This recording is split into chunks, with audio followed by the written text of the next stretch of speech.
Histoire d'éveil spirituel et d'élévation de conscience, Curiologie, c'est le podcast des connectés qui cherchent des réponses au-delà du réel. Décroche ta ceinture et prépare-toi à voyager avec notre invité de la semaine. Salut à tous et bienvenue dans ce nouvel épisode de Curiologie. Aujourd'hui, je suis avec Astoria. Astoria, c'est un électron libre que j'ai rencontré il y a peu de temps et qui m'a fait mon référentiel de naissance.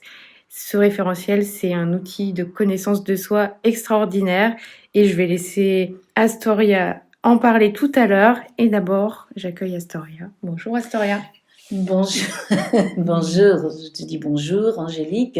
Oui, ça se fait un plaisir de te rencontrer autour de effectivement cet outil du référentiel de naissance.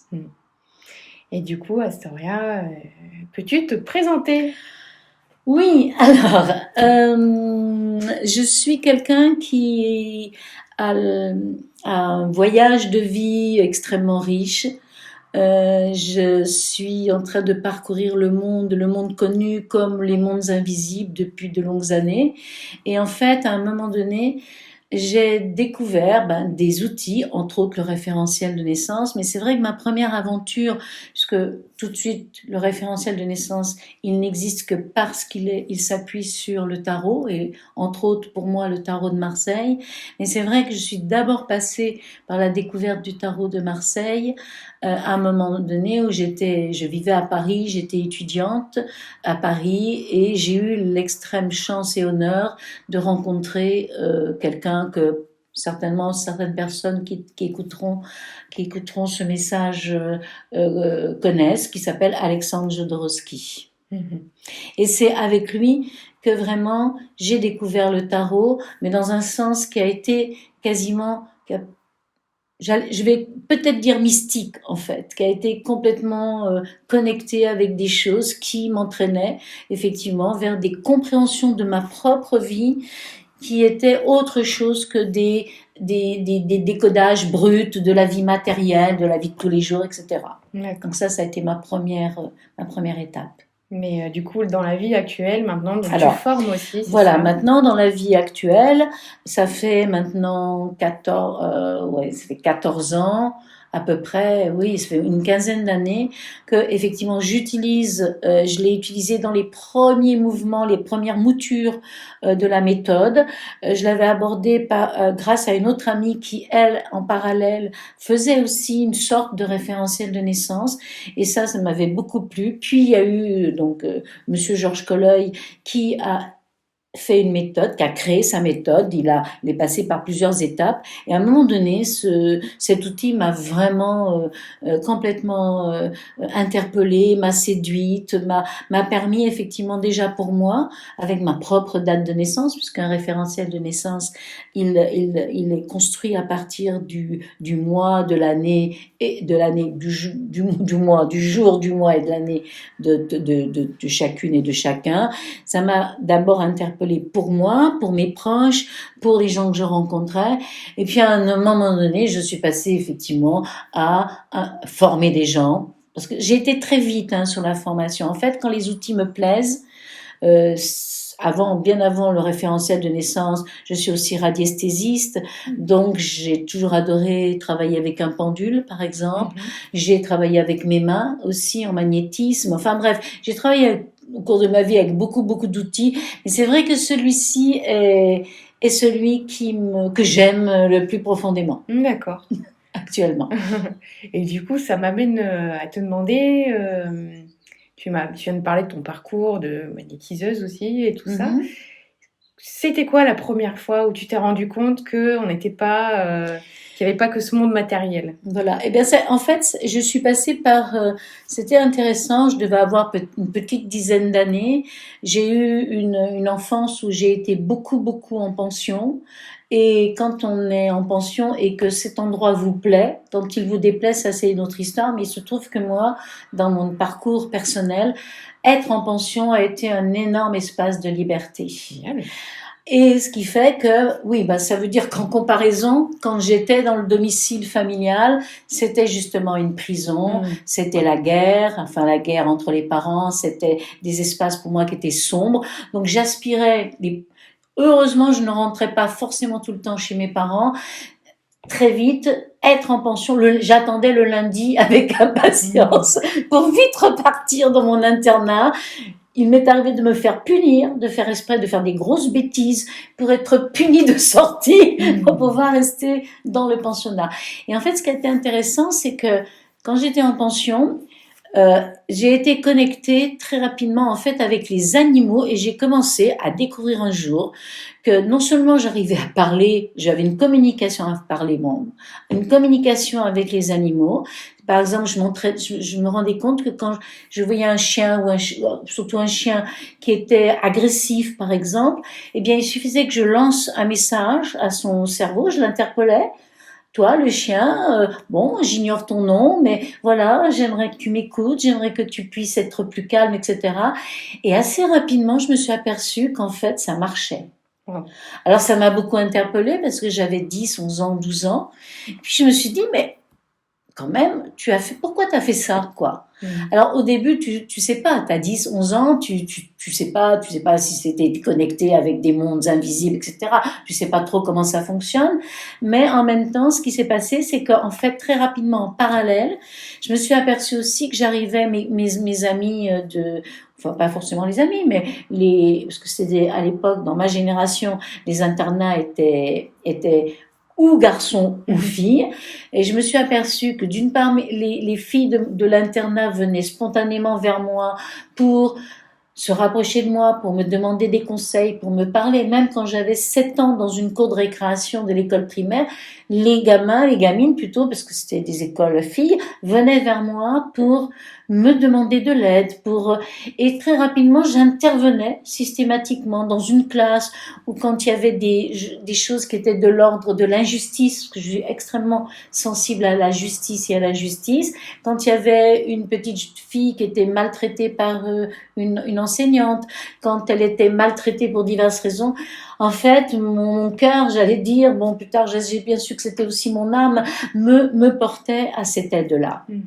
Donc, en fait, l'espace, par rapport à la question que tu viens de poser, je crois que la première étape que j'ai traversée, c'est entre 10 et 12 ans, j'ai su qu'il y avait quelque chose d'autre que la simple réalité matérielle de la vie que je menais. Et ça m'a beaucoup, non seulement enrichi, ça a été au-delà de ça.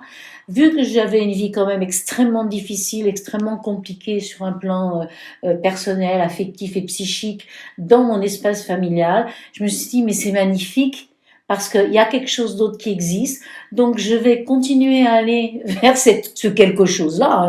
Bon après, voilà, et ça va m'aider.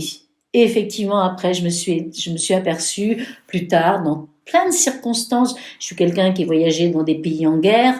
J'ai eu des expériences dans des pays extrêmement difficiles, de guerre, de misère, etc. Et je me suis aperçue que justement, cette ouverture que j'ai pu avoir tout de suite d'une manière spontanée quand j'avais 10, 12 ans, en fait, c'était une réalité parce que quand j'étais dans des pays où il y avait de grosses difficultés, que ce soit la guerre ou la misère, eh bien, en fait, j'étais en connexion avec là, je vais prononcer le mot, avec les âmes et des gens que je rencontrais et du pays dans lequel j'étais. Parce que pour moi, chaque pays est inscrit dans un grand maillage, un grand puzzle, un grand tout ce qu'on veut, où il y a effectivement, chaque pays a une révélation d'âme, il y a quelque chose qui se passe à ce niveau-là. Et quand il y a des guerres, des révolutions, des évolutions aussi, des transformations politiques, sociétales ou peu importe, c'est inscrit en fait dans le maillage de ce pays-là. Wow. Et ça m'a très rapidement interpellée. C'est vrai que je voyageais petite, en fait, j'avais la chance, bon, le couple parental était le couple parental, ça c'était autre chose, mais j'ai eu la chance que le père qui m'a reconnue était un voyageur, et j'ai eu la chance qu'il m'emmène beaucoup en voyage, puis il a tout de suite saisi que j'adorais voyager, et du coup, il m'emmenait, ma mère était pas un peu voyage, mais sans plus, il m'a emmené à la découverte, donc quand j'avais 7 ans, 8 ans, 9 ans, déjà je connaissais toute l'Europe, je connaissais le Moyen-Orient, j'avais déjà été donc dans les pays du Maghreb, il m'avait emmené au Liban, c'est là où j'ai ma première découverte au Liban, puis il m'a emmené en Asie aussi, donc j'ai eu cette chance-là, donc j'ai été interpellée tout de suite par donc faut se rebasculer quand même, c'est il y a 60 ans. Ouais. Et plus, il faut se rebasculer à ce moment-là, il y avait quand même peu d'enfants globalement qui avaient cette ouverture-là de pouvoir rencontrer des gens totalement différents, qui mangeaient totalement différents, qui faisaient des trucs totalement différents de l'espace dans lequel tu grandissais. Incroyable. Et ça, c'est un cadeau que je chéris vraiment dans mon cœur, parce que je me suis dit, finalement, ok, la vie familiale était très dure et compliquée, parce que c'était une vie dans la violence. Donc, il a fallu que je me protège, que je m'arme contre ça. Mais en même temps, ce beau-père qui m'a reconnue, à un moment donné, ma mère m'avait abandonnée, donc de la naissance jusqu'à l'âge de 4 ans et demi. C'est lui qui lui a demandé d'aller me rechercher. Donc, il l'a accompagné et nous sommes tombés en amour tous les deux. Donc, c'est devenu mon père, même si c'était pas le biologique. Quoi qu'il en soit, et il m'a accompagnée, parce qu'après mes parents ont divorcé, nous nous sommes accompagnés pendant 6-7 ans. Et voyagé avec lui comme voilà. Si, et j'ai voyagé avec génial. lui, et c'est un cadeau énorme. Wow. Parce qu'il m'a fait rencontrer justement, c'est là où je vais rencontrer ce qu'on appelle maintenant, on n'appelait pas ça maintenant, à l'époque, on disait pas chaman, on disait plus ou moins sorcier, plus ou moins diseur ou diseuse de bonne aventure. Enfin bon, il y avait d'autres mots à l'époque qui circulaient. Mais c'est vrai qu'en fait, maintenant, on peut effectivement, c'était des guérisseurs, c'était des chamans, c'était des passeurs d'âmes, c'était des gens qui, j'ai eu la chance déjà d'avoir ça et de rencontrer ça. Donc, ce qui s'est passé, c'est que très rapidement, des gens que j'ai rencontrés pendant les voyages avec mon père, puis après, jeune adulte, une fois que j'ai toujours voyagé, quoi qu'il en soit, même quand j'étais étudiante, quand j'ai eu mon bac, j'ai dit, bon, qu'est-ce que tu fais ? Tu vas partir voyager. C'est mon premier grand voyage, parce que je suis quand même allée jusqu'en Afghanistan. Je suis restée 1 an absente. Incroyable. Et je suis revenue après à Paris pour me dire, je vais faire des études. Qu'est-ce que tu vas faire comme études ? Je vais faire un truc qui me permette de voyager. Oui, il faut être en cohérence. Si tu as un des rêves les plus profonds que tu as en toi, moi j'avais une liste, comme tout le monde à un moment donné, on a tout un enfant, une enfant intérieure qui à un moment donné te fait faire une liste où tu vas mettre tes rêves vraiment principaux. Et moi, j'avais une liste secondaire qui était sur la même feuille, qui était les pays où je voulais absolument aller. Et sur ma liste, il ne m'en reste que 2. Waouh, c'est lesquels ? Le Japon. C'est pas vrai. et l'Islande. Mince alors. Et un petit bout de Chili, parce que je peux pas dire que je connais le Chili, j'y suis allée parce que j'avais été en Argentine, et puis je suis allée en Bolivie, Pérou et tout ça, mais je peux pas dire que je connaisse le Chili, et en plus c'est le pays de Jodorowsky, et j'avais toujours m'étais dit, tiens, j'irais bien voir le pays dans lequel il a grandi, c'était intéressant. Et le Japon, alors là, ça reste un endroit où je veux aller. Voilà, extraordinaire, tu vas kiffer. Oui, je suis sûre que je vais kiffer. Et même, je pense qu'à un moment donné, parce que quand j'étais en 2010, je suis repartie faire un grand voyage en Asie pendant 2 ans. J'ai circulé à nouveau au Laos, Cambodge, Thaïlande, Birmanie, etc. Et à un moment donné, j'avais envie de continuer sur le Japon. Et je crois qu'il y a quelque chose que j'ai perçu plus tard. Je me suis dit, là, si tu vas au Japon, là, maintenant, tu ne reviens plus jamais nulle part ailleurs. Donc, je me suis mis un peu en état de réserve en me disant, peut-être que tu peux attendre encore un peu. Et c'est comme ça que finalement, puis c'est vrai qu'il y a eu un concours de circonstances qui a fait qu'à un moment donné, il y avait un événement particulier qui se déroulait à La Réunion, puisque La Réunion, l'île de La Réunion, c'est mon pays d'attache depuis 24 ans. Et il y avait quelque chose qui était important, et c'est pour ça que j'ai quitté le Cambodge, je suis allée à Paris, j'ai fait un stage avec une des personnes que je suis depuis des années, qui s'appelle Jasmine. C'est elle qui m'a connectée à la nourriture pranique. Et puis je suis repartie à La Réunion pour faire ce que j'avais à faire à La Réunion. Génial, j'ai plein de questions. Bon, d'accord. Okay. Ton beau-père, il était connecté du coup, vu qu'il t'a emmené voir les Oui, tout à fait. C'était quelqu'un qui... alors, il était issu de 3 cultures déjà. Donc, quand on a une richesse de culture, on est quand même plus accessible à ça. Pas que, bien sûr. On peut être berrichon et être connecté. Tout à fait. Mais c'est vrai que lui, il était né d'abord en Kabylie. Il avait grandi dans une famille où les 3 religions monothéistes principales à l'époque étaient présentes, donc le catholicisme, donc chrétienté, la judaïcité et l'islam. Donc déjà, il était dans un espace d'ouverture culturelle et culturelle qui était déjà multiple. Ouais. C'était un artiste aussi. Quand il avait participé, là c'est le côté malheureux, mais bon, c'est comme ça. Il avait quand même participé pendant la dernière guerre mondiale. Il avait accompagné, il avait été dans le débarquement, mais du côté de l'Italie. Il a fait partie de la bataille de Monte Cassino. Et puis ensuite, il est parti à Paris parce qu'il voulait créer. Donc, il a fait plusieurs expériences, il a rejoint à l'époque, les grands créateurs de mode de l'époque, comme Jacques Fath, par exemple, et comme ça l'intéressait de créer autre chose que des robes pour les femmes, ce qu'il a fait aussi, il a aussi créé des costumes de théâtre et des costumes de cinéma. Et pour te donner une référence que je pense qui parlera peut-être à beaucoup de gens, il a participé, dans le film de Jean Cocteau, il a participé au Masque de la Bête. Wow. Pour La Belle et la Bête, qui a été un film avec Jean Marais, et il a participé à la réalisation de ce masque de la Bête. Je vois très bien ce masque. Voilà. Donc ça, c'était lui. Et c'était quelqu'un qui était vraiment tout le temps, qui adorait être en mouvement, qui adorait... Il a changé, il a fait... Je suis peut-être incapable de dire le nombre de métiers qu'il a pu faire. Il était un innovateur. Il lançait les trucs. Il créait un truc, quoi que ce soit. D'un coup, c'était les vins. Après, c'était les tissus. Enfin, peu importe. Il lançait un truc. Et puis, il faisait ça 1 an, 2 ans, 3 ans. Ça commençait déjà... il avait envie de sortir d'une certaine routine. Il offrait ce qu'il avait créé à un ami ou des amis. Il disait, écoutez, continuez. Et lui, il partait pour créer autre chose. Alors, quand on a été entraîné, entre guillemets, dans le mouvement de quelqu'un, même si ce n'est que 7 ans, c'est 7 ans qui sont absolument magnifiques. Wow, c'est très enrichissant. Ouais, donc j'ai beaucoup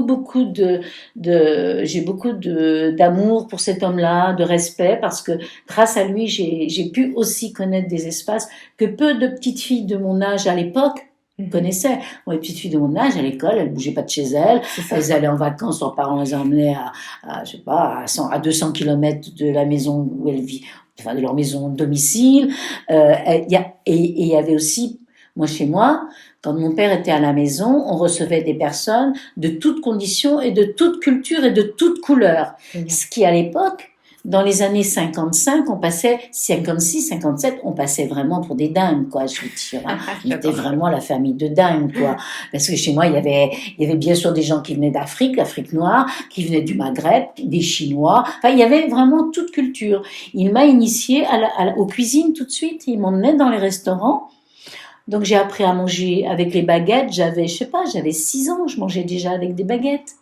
C'est pour te montrer, j'en parle peut-être beaucoup de cet homme-là, mais il a été fondateur aussi d'un espace, même si après, j'ai découvert que dans mon référentiel de naissance, c'était déjà là. Oui. Oui.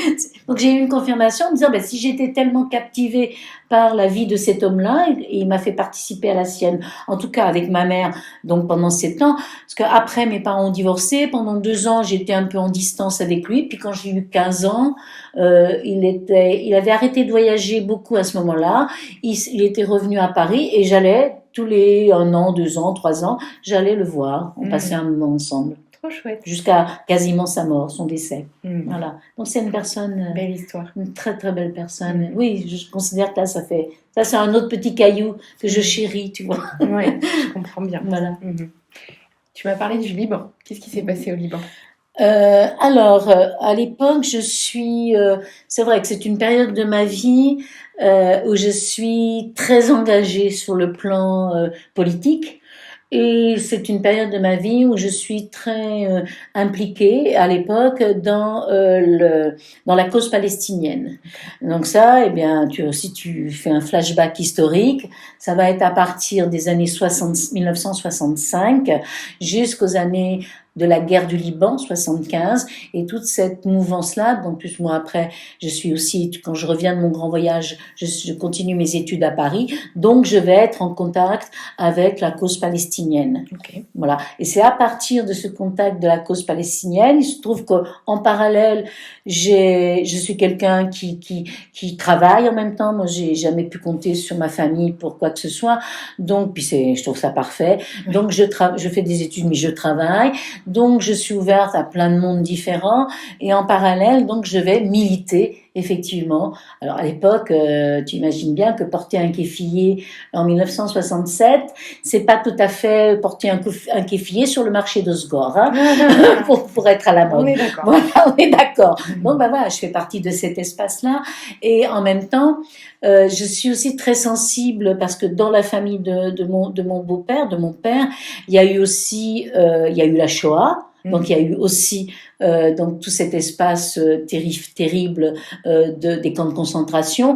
Donc je suis sensible autant à la cause palestinienne et c'est ça le talent de mon père, parce que de par son histoire, il pouvait être assez proche à un moment donné, parce qu'on en a parlé, de la Shoah et de la diaspora juive, mais en même temps, comme il avait grandi aussi bien avec l'islam qu'avec le catholicisme, il était totalement ouvert à beaucoup de choses. Donc, quand moi je lui parle de la cause palestinienne, eh bien, il écoute et il essaye aussi de s'y intéresser. Bon, après, il avait ses propres idées, il trouvait... C'est vrai qu'à un moment donné, nous avons eu une petite dissension. Quand je suis partie vivre au Liban, je suis passée, j'ai toqué à sa porte à Paris et je lui dis, je suis en coup de vent là, j'ai un avion à prendre, demain je pars au Liban. Il m'a dit, mais qu'est-ce que tu vas faire au Liban? Ah, mais j'ai dit, mais j'ai une amie, un ami, pardon, il s'est marié avec une Libanaise, on a fait un dîner il y a quelques jours, elle a sa maman malade, il rentrait du Liban, elle doit repartir par rapport à sa maman, et je lui ai demandé si je pouvais l'accompagner. Et elle m'a dit, ah mais oui, avec plaisir. Donc elle a pris mon passeport.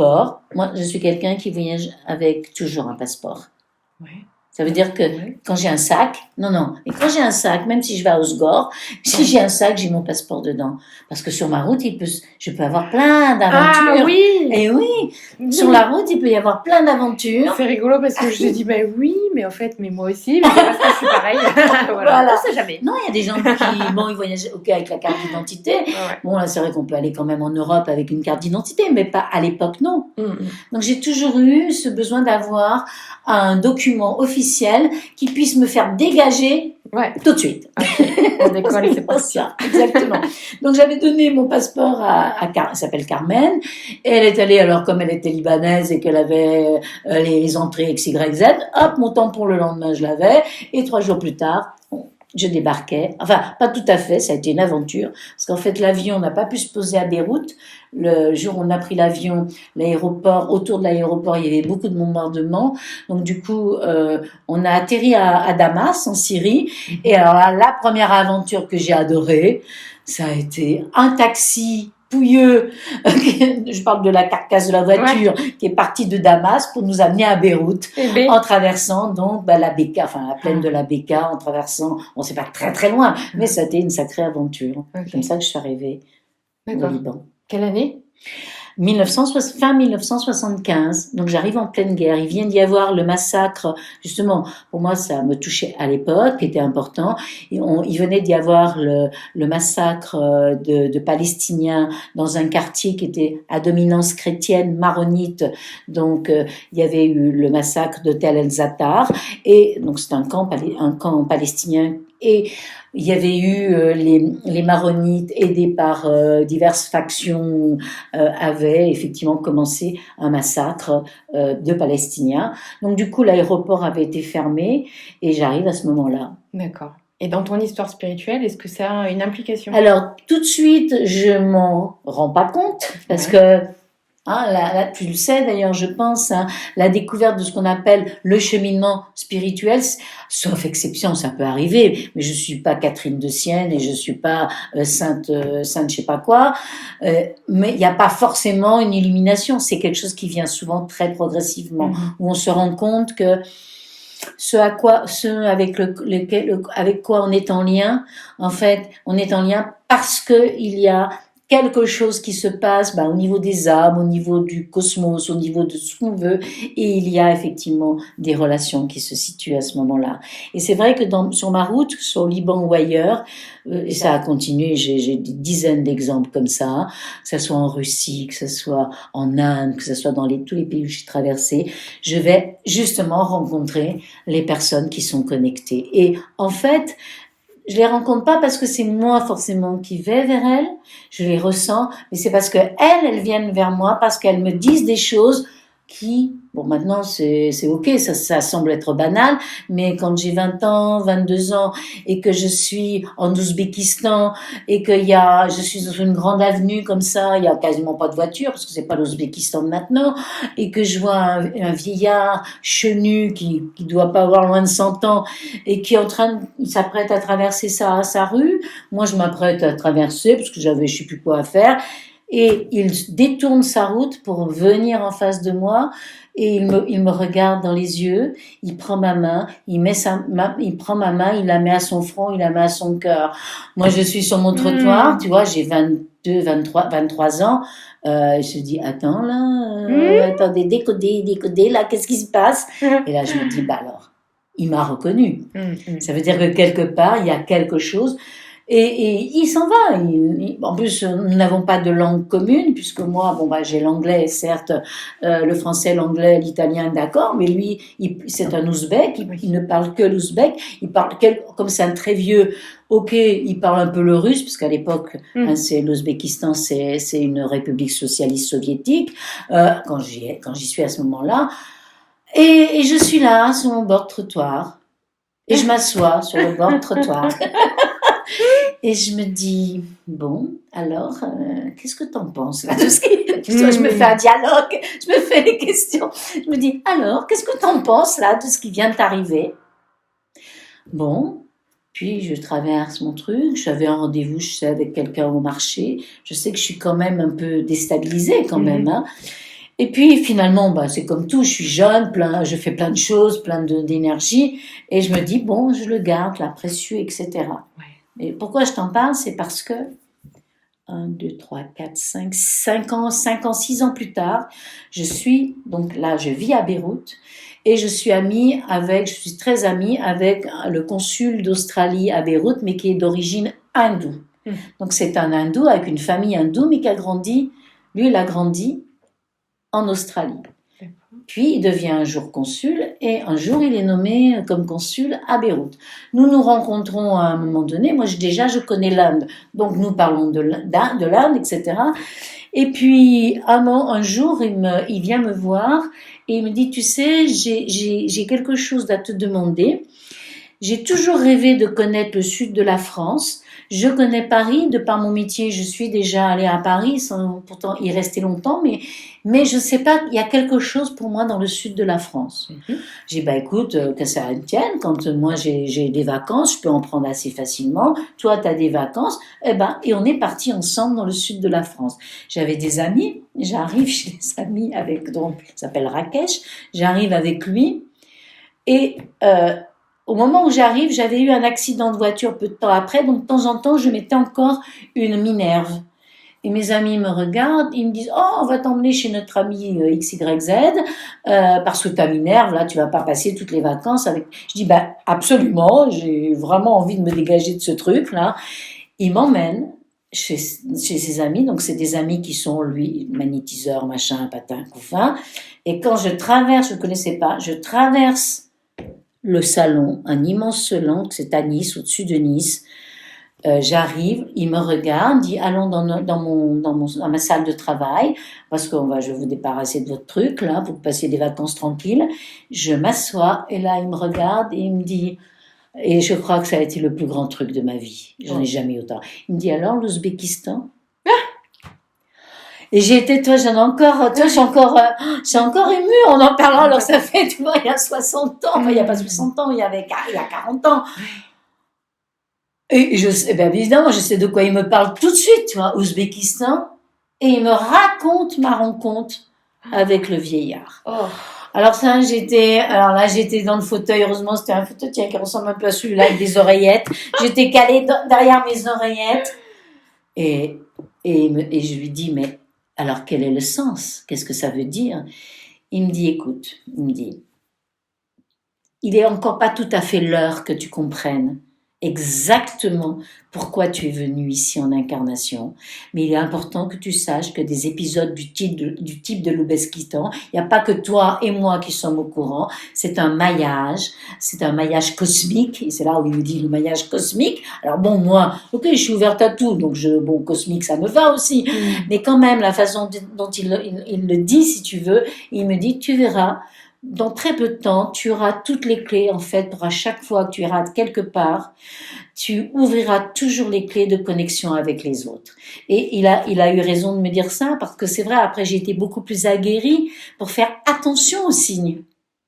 Donc après, que je sois en Côte d'Ivoire, au Gabon, dans la forêt amazonienne, ou en Bolivie, ou en Australie, où tu veux, c'est vrai que où j'aille, moi j'ai eu la chance d'avoir les aborigènes qui m'ont emmené avec eux dans des découvertes de marches connectées.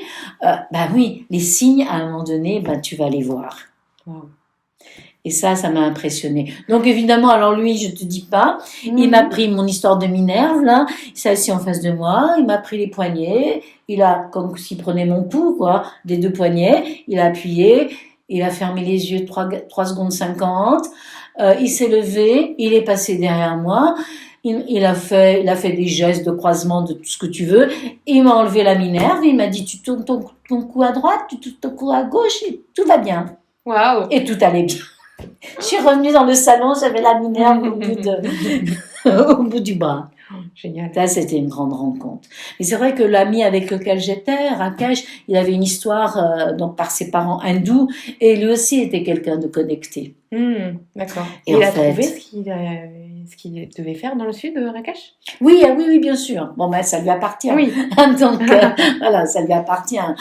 Oui, tout à fait. Ok. C'était pas que pour toi, tu vois. Ah non, moi j'étais le moyen. En fait, moi j'étais le moyen. Et je me suis rendu compte sur ma route à partir de Rakesh, si tu veux, je me suis aperçue que, et je continue maintenant, je suis souvent une passeuse de messages. Ou je suis celle qui, par exemple, il y a deux personnes qui se rencontrent, mettons, il y a 40 ans, elles se rencontrent en Côte d'Ivoire, et puis elles se perdent de vue. Mais il y en a une qui est en lien avec les deux. Qu'est-ce qui va se passer à un moment donné? Une des deux, là, elles vont me dire, ah, mais au fait, tu te rappelles, il y avait telle personne qui etc. Ah, ça me ferait plaisir d'avoir des nouvelles. Qu'est-ce que je fais à ce moment-là? Je dis, tiens, voilà son téléphone. Et tu appelles cette personne, même si c'est 40 ans plus tard. Une tisseuse aussi, alors. Voilà. Il y a la passeuse et la tisseuse. Et je sais que c'est mon travail. Ouais. Donc, je mets les gens aussi en lien. Comme ça. Mais en fait, quand je tisse le lien premier, c'est-à-dire le lien de contact. Parce que là, après, moi, je me retire quelque part parce que j'estime que c'est les gens qui, si ils ont effectivement envie de se mettre en contact à nouveau avec telle et telle personne, c'est eux qui font la démarche de le faire. Complètement, ton rôle est fait. Voilà, mon rôle est fait. Exactement. Génial. De quoi on peut parler encore dans ton chemin d'éveil? Qu'est-ce qui t'a amené au magnétisme, à la radiesthésie? Alors, le magnétisme, parce que je m'en suis rendu compte avec les animaux. J'ai toujours été... j'ai eu peut-être un chien. Dans toute ma vie, j'ai eu 3 chiens, dans des périodes très différentes et des pays très différents. Et quoi qu'il en soit, moi, je n'ai jamais emmené un chien chez un vétérinaire. Mm.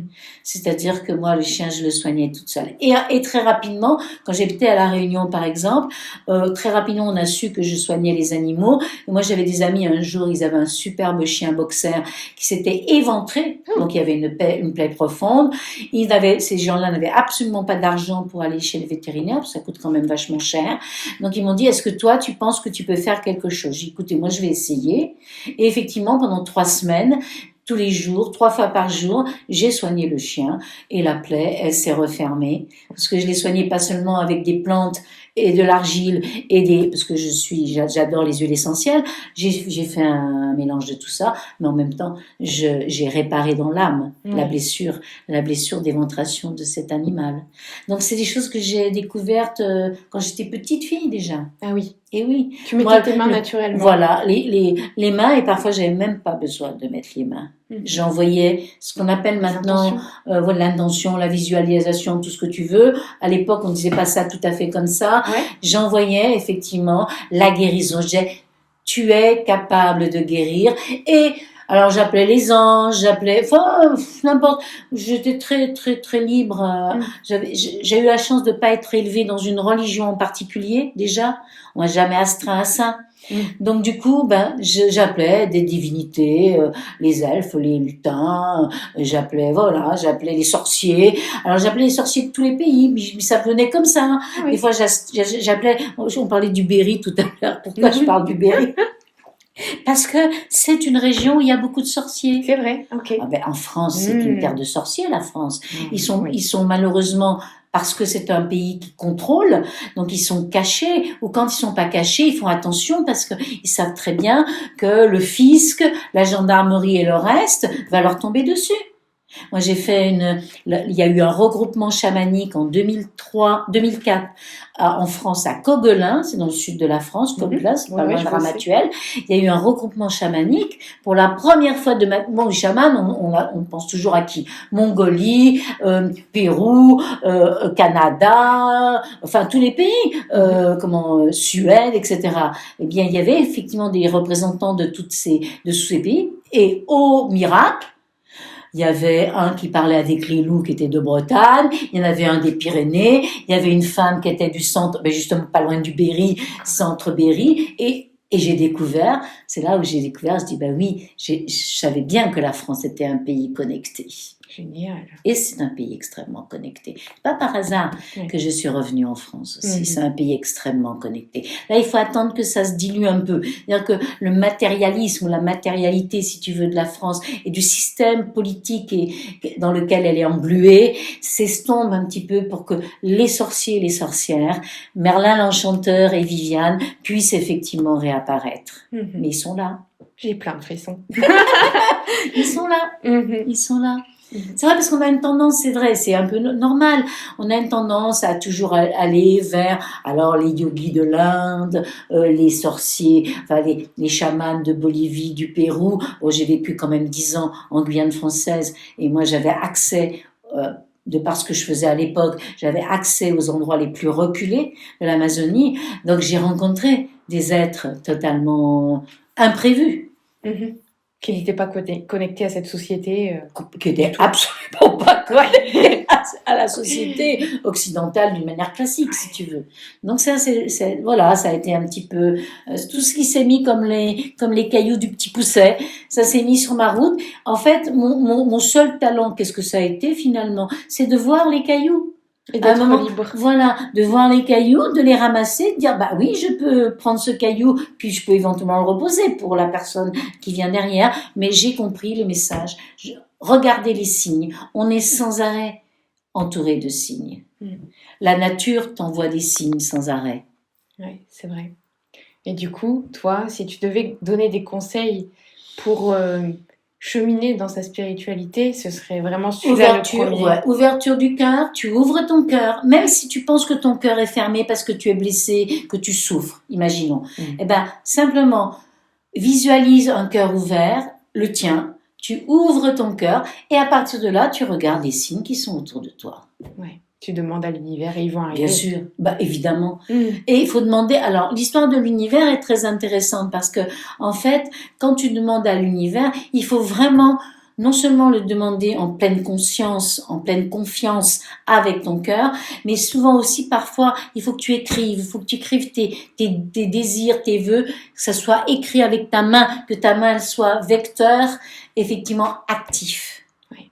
Parce que l'univers, il a des tas de gens à s'occuper. Donc tout ce qui est dans les univers, moi j'aime bien dire les univers parce que pour moi il n'y en a pas qu'un seul. Eh ben ils ont du boulot quoi. Ils sont appelés sans arrêt, ligne directe ou ligne déconnectée.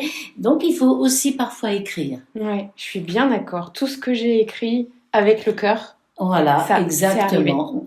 Et puis moi, donc comme j'ai très rapidement pris l'habitude de travailler avec les cartes de tarot, je sais pas si tu as vu sur la table là-bas tout à l'heure, Oui. il y a effectivement quelque chose qui est pour Soraya. Mhm. Eh ben, je lui ai fait poser un certain nombre de cartes et de signes avec des pierres, et à partir de là, les choses arrivent. Ah oui. Eh oui. Ah, on Parce peut que manifester les des cartes, choses. avec les cartes de Le tarot. tarot, tu prends des cartes de tarot de ton référentiel de naissance, par Mhm. exemple, et ben, tu vas choisir telle et telle carte de tarot, tu vas la poser dans un endroit tranquille chez toi ou ailleurs, peu importe, et puis tu vas mettre une ou deux pierres, des fleurs, des fruits, parce que tu veux. Tu fais ton hôtel de demande. Tu demandes. D'accord. C'est ce qu'ont fait toujours les chrétiens, les premiers chrétiens. C'est ce que font les gens qui ont la foi, que ce soit qu'ils aillent dans une église, dans un couvent, dans une synagogue ou dans une mosquée, et dans un temple bouddhiste ou hindou. C'est ce qu'ils font. Ceux qui sont exaucés, c'est parce qu'ils ont demandé. Oui, communément parlant, c'est la prière. Absolument. Et c'est la prière. Tout à fait. Ok. Waouh, magnifique. Voilà. Et comment on te trouve, Astoria, pour faire des référentiels de naissance? Ben, en règle générale, moi, comme je suis ce qu'on appelle un mat, c'est-à-dire je suis quelqu'un de totalement libre, donc j'ai un numéro de téléphone. Alors, surtout des cartes de visite, des flyers, enfin tous les trucs, les objets, objets qui sont utilisés maintenant. Bon. Non. Mais je suis quand même sur Facebook. Ah oui. Il y a mon téléphone. Ouais. Ah oui, il y a mon téléphone, ma date de naissance, etc. Parce que j'ai pris un jour une personne qui te dit « Mais comment tu te rends compte, t'es espionné, etc. » Mais je m'en fous qu'on m'espionne. Où est le problème? Mais qu'est-ce que ça veut dire d'avoir toujours cette peur par les réseaux sociaux, les Instagram, les machins, les trucs, tu es espionné, on connaît toute ta vie. Mais c'est ok. Ouais, je suis bien d'accord. J'ouvre, on connaît toute ma vie. A priori. Parce que si je mets des trucs sur Facebook, je mets que ce que j'ai envie de mettre finalement. Et je peux avoir à côté de ça des vies parallèles extraordinaires qui évidemment n'apparaîtront sûrement pas sur Facebook. C'est certain. Mais je mets mon téléphone, donc c'est vrai que puis en fait je travaille depuis des années avec le bouche à oreille. Une personne est contente, elle peut utiliser son référentiel, elle sait qu'elle peut m'appeler. En plus moi, on peut m'appeler 3, 4 ans, 5 ans plus tard. Mon téléphone, il n'a pas changé depuis des années, mon numéro, et puis sur Facebook, il y a mon mail aussi. Donc il y a mon mail et mon téléphone. C'est bon, ça marche. On cherche Astoria Tamson. Voilà. Même des fois, quand sur Facebook, on commence à mettre Astoria, t'en as pas beaucoup des Astoria. Non. Tu mets le T, c'est bon. Il y a ma photo qui apparaît. Ok. Super. Voilà. Ouais, le référentiel de naissance, c'est vraiment extraordinaire. Hein. C'est ce que je disais au début. Tu témoignes de ça. Ouais. J'ai été scotchée de vérité. C'est un outil magnifique. Et de, voilà, ce qui arrive là maintenant, il y a les prédictions, il y a ce qu'on est nous. Et quand tu dis prédiction, j'aurais juste un peu, c'est en fait un état des lieux au moment où tu fais ton référentiel de naissance, et c'est à toi de valider par ton travail personnel ton avancée et ton évolution. Ouais. Il y a des choses que peut-être tu ne réaliseras jamais, qui sont pourtant dans le référentiel. Ouais. D'accord? Parce que tu imagines, là, on a fait une séance de 3 heures, mais il y a encore beaucoup de choses avec le référentiel de naissance. Ouais, c'est ce que j'explique quand je fais des formations, en fait. Ouais. Voilà. En tout cas, c'était criant de vérité. Et j'ai adoré. Avec grand plaisir d'avoir livré ceci. Et d'avoir livré tout ce que tu nous as dit depuis tout à l'heure. C'était une histoire incroyable.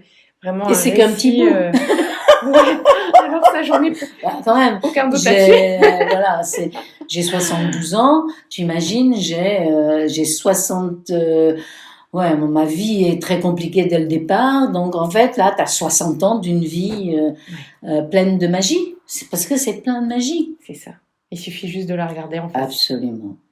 Et puis de l'accueillir comme à chaque fois tu accueilles que ce soit les êtres humains, les choses qui t'arrivent, les animaux, peu importe ce qui arrive, tu l'accueilles comme un cadeau du cœur, quoi. C'est ça qui est important. C'est comme ça aussi que je suis devenue très rapidement végétarienne. J'ai arrêté de manger des animaux parce qu'à un moment donné, pour moi, moi j'étais très jeune quand j'ai commencé à dire à mes grands-parents quand j'étais en vacances chez eux que niet, la viande, il a mangé eux, mais moi non, j'allais pas manger de viande. Il y a eu des démarches progressivement qui vont s'inscrire. Oui, ouais. Eh ben, waouh, merci Astoria. Avec un immense plaisir. Merci à toi, Angélique. Et merci pour votre écoute. Et puis à bientôt tout le monde pour un nouvel épisode de Curiologie. Tu as vécu un éveil spirituel et tu as envie de le partager? Contacte-moi via le compte Instagram de Curiologie. Si tu trouves que le podcast est utile, soutiens-le en laissant un commentaire. Tu peux aussi le partager à toutes tes amies connectées. À très vite pour un nouvel épisode de Curiologie.